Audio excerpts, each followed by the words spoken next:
Hi guys, ngayon nang-makeup po ako ng akin.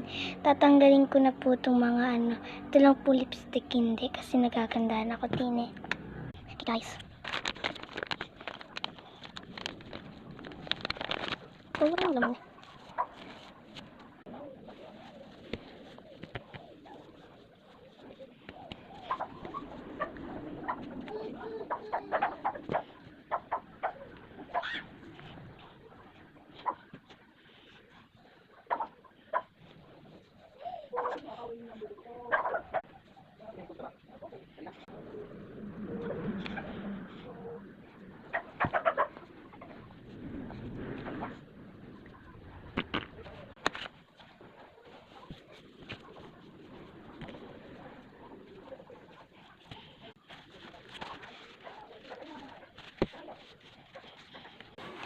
Okay na guys yung makeup